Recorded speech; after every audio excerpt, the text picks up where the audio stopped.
साहित्यों व कहानियों में पिशाचों वैम्पायर्स का कई प्रारूपों में उल्लेख मिलता है। यही नहीं, फिल्मों व टेलीविजन के कई सीरियल्स में भी खून पीने वाले पिशाचों को अनोखे अंदाज व डरावने रूपों ड्रैकुला, चुड़ैल, भूत, राक्षस, चमगादड़ इत्यादि में अक्सर दिखाया जाता है। लेकिन विज्ञान में इनका कोई स्थान नहीं है। परंतु प्राणी जगत में ऐसे भी स्तनधारी जीव हैं जो अपनी क्षुधा को शांत करने के लिए न केवल इंसानों का बल्कि पालतू मवेशियों व जंगली जानवरों का भी खून पीते हैं। इन्होंने काटने और खून पीने का हुनर इस कदर विकसित किया कि इसका पता अक्सर मवेशियों को नहीं चल पाता है। ये हैं पिशाच चमगादड़, जो रात में उड़ने वाले प्राणी हैं। इनमें अंधेरे में अपने शिकार को ढूंढने व पहचानने की अद्भुत क्षमता होती है। ऐसा हुनर प्राणियों में दुर्लभ ही देखने को मिलता है। विश्व में करीब 1300 प्रजातियां चमगादड़ों की है, जो प्राणी जगत के कोर्डेटा संघ के स्तनधारी वर्ग के काइरोप्टेरा गण से संबंधित निशाचर जीव हैं। ये सामाजिक प्राणी हैं जो समूहों में पेड़ों, अंधेरायुक्त खाली पड़े मकानों, खंडहरों, मंदिरों, गुफाओं, चट्टानों की गहरी दरारों में उल्टा लटक कर जीवन जीते हैं। दिन में सोने व आराम करने वाले ये जीव रात में सक्रिय होकर भोजन पानी तलाशते हैं। ये बच्चे देते और दूध पिलाकर इन्हें बड़ा भी करते हैं। सभी प्रजाति के चमगादड़ों की शारीरिक संरचना एवं व्यवहार लगभग एक जैसा ही होता है, परंतु भोजन भिन्न भिन्न होने से इनमें कुछ विशेष प्रकार की अनुकूलताएं विकसित हो जाती हैं। इनमें से कई प्रजातियां फल व मकरंद भक्षी भी होती हैं, तो कोई कीटभक्षी या फिर मांसाहारी। लेकिन विश्व में चमगादड़ की 3 ऐसी प्रजातियां हैं जो रक्तभक्षी संगिवोज है, जिन्हें पिशाच चमगादड़ या वैम्पायर बैट्स कहते हैं। सामान्य पिशाच चमगादड़ डेस्मोस रोटून्स, सफेद पंख युक्त पिशाच चमगादड़ डीमिस यंगी व रोएंदार पांव वाले पिशाच चमगादड़ डीफिलाई एकोडेटा, ये तीनों प्रजातियां स्तनधारी वर्ग के काइरोप्टेरा गण के फिलोस्टोमिडी परिवार व डेस्मोडोंटिनी उपपरिवार की हैं। इनकी प्रमुख पहचान इनकी पतीनुमा नाक से होती है। ये चमगादड़ बहुत ही छोटे होते हैं, जिनकी लंबाई इंसान के अंगूठे जितनी करीब की होती है, यानी 2 से 3 इंच, व पंख फैलाने पर इनकी लंबाई 7-8 इंच तक की। इनका वजन लगभग 2 औंस तक होता है तथा इनकी अधिकतम आयु 9 वर्ष तक होती है।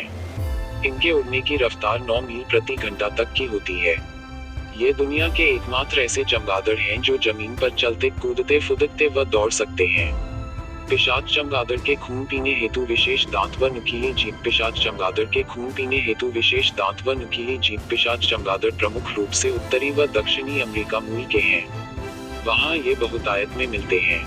लेकिन ये प्रजातियां मैक्सिको से लेकर ब्राजील, चिली, उरुग्वे, अर्जेंटीना इत्यादि देशों में भी व्यापक रूप में बसर करती है। भारत में चमगादड़ों की लगभग 128 प्रजातियां हैं। इनमें से पिशाच चमगादड़ की 2 प्रजातियां हैं, लेसर फॉल्स मेगाडर्मा स्पाज्मा व ग्रेटर फॉल्स मेगाडर्मा इरा नाम की, जिनके नाक भी पतीनुमा होते हैं। लेकिन ये कीटभक्षी प्रवृत्ति के होते हैं। गहरी अंधेरी गुफाओं, कंदराओं, चट्टानों की दरारों, वृक्ष की खोखलों इत्यादि आवासों में रहने वाले ये नन्हे वैम्पायर बैट्स 7800 फीट की ऊंचाई पर भी रह सकते हैं। धूसर व भूरे आवरण के ये चमगादड़ शिकार को ढूंढने व इनका खून पीने के लिए अपने शरीर में अतिसंवेदनशील सेंसर विकसित कर रखे हैं, जो न केवल अंधेरे में उड़ान के दौरान इन्हें रास्ता भटकने से रोकते हैं, बल्कि ये इन्हें शिकार की सटीक जानकारी भी देते हैं। इनमें देखने व सुनने की जबरदस्त क्षमता होती है। शिकार को पहचानने में धोखा न हो, इस हेतु इनकी आंखें सिर के आगे होने से ये दूरबीन की भांति स्पष्ट देख लेते हैं। इन चमगादड़ों के कान काफी बड़े होते हैं, जो एंटीना व रेडार की तरह काम करते हैं। इनके कोनों में अतिसंवेदनशील तंत्रिकाओं का जाल होने से ये हल्की से हल्की आहट ध्वनि को भी सुन सकते हैं। इनके उल्टे लटके रहने से ये रात में आसानी से उड़ानें भर सकते हैं। उड़ान के दौरान गले में स्थित लेरिंक्स से ये एक विशेष ध्वनि या अल्ट्रासाउंड निकालते हैं। यदि इनके रास्ते में कोई है तो यह ध्वनि उससे टकराकर इनकी ओर पुनः लौटकर इसके कानों से टकराती है। इस इको साउंड से ये रास्ते में अवरोधक का पता लगा लेते हैं। शिकार उपयुक्त है या नहीं, इसके लिए ये अपनी पतीनुमा नाक से पता कर लेते हैं। दरअसल इनके पतीनुमा चौड़ी नाक पर विशेष प्रकार के अतिसंवेदनशील ताप या ऊष्माग्राही कोशिकाओं थर्मोरिसेप्टर्स का जाल बिछा होता है, जो विशेष रूप से ऊष्मा अथवा इंफ्रारेड के अनुभूति होते हैं। इनकी वजह से अंधेरे में भी अपने समतापी अथवा गर्म खून प्रवृत्ति के शिकार को आसानी से ढूंढ लेते हैं। इसीलिए मनुष्य, पालतू मवेशी, जंगली जानवर, पक्षी इत्यादि इनके प्रमुख शिकार होते हैं, क्योंकि ये समतापी होते हैं। मवेशी का खून पीने में तल्लीन पिशाच चमगादड़ मवेशी का खून पीने में तल्लीन पिशाच चमगादड़ इन चमगादड़ों में खून पीने का एक अनोखा तरीका होता है। ये सिर्फ सोए हुए मवेशियों, शिकार का ही खून पीते हैं।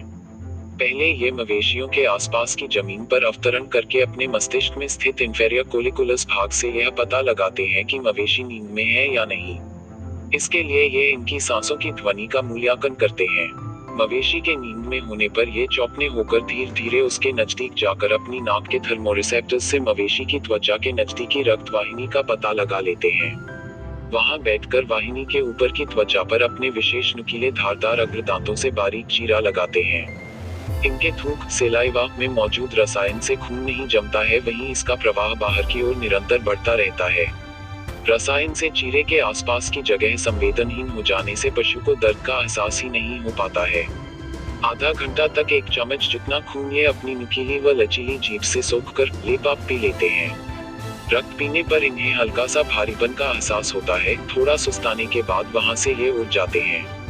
जैव विकास के दौरान ये 3 प्रजातियां खून पीने की आदि कैसे और क्यों हुई, इसके लिए कई अवधारणाएं हैं, परंतु सटीक जानकारी आज भी उपलब्ध नहीं है। भारत में भी 2 वैम्पायर चमगादड़ों की प्रजातियां हैं जिनकी नाक भी इन 3 प्रजातियों की तरह ही पतिनुमा और मिलती जुलती है, परंतु ये खून न पीकर कीटों को ही अपना भोजन बनाती है। ऐसा व्यवहार इनमें क्यों विकसित हुआ है, ये गहन शोध का विषय है। इनमें शिकार ढूंढने का तरीका भी लगभग एक जैसा ही है, परंतु शिकार को पकड़ने का हुनर अलग अलग प्रकार का है। क्या ये दोनों भारतीय प्रजातियां आने वाले समय में खून पीने की आदी हो सकेंगी या नहीं, ये भविष्य के गर्भ में निहित है। वैम्पायर बैट्स के काटने से न केवल पालतू मवेशियों में बल्कि इंसानों में भी लाइलाज एवं जानलेवा रेबीज नाम की बीमारी के होने का खतरा रहता है, क्योंकि ये इस बीमारी के संवाहक होते हैं। इसलिए किसान व पशुपालक इनके दुश्मन होते हैं। कई बार ये इनको मारने के लिए जहरीले रसायनों का प्रयोग करते हैं, जिससे इनकी कई कॉलोनियां बर्बाद हो जाती हैं। दिन में बाज व रात्रि में उल्लू इन जीवों का बेरहमी से शिकार करते रहते हैं। जहां इनकी बस्तियां होती हैं वहां से एक विशेष प्रकार की तीव्र गंध आती है जो इनके मल में मौजूद अमोनिया से होती है। इसी गंध को पाकर कई प्रजाति के परभक्षी सांप इनकी कॉलोनियों का पता लगा लेते हैं। इनमें घुसकर ये इनका शिकार करते रहते हैं। साल में ये एक ही बच्चे को जन्म देते हैं, जिससे इनकी आबादी में ज्यादा इजाफा भी नहीं होता है। इसलिए अब इनकी आबादी पर गहरा असर पड़ने लगा है। जो भी हो, जैव विकास को दौरान इन वैम्पायर बैट्स ने शिकार को ढूंढने व भोजन हेतु खून पीने के जो तरीके इजाद किए हैं वो वाकई कमाल के हैं।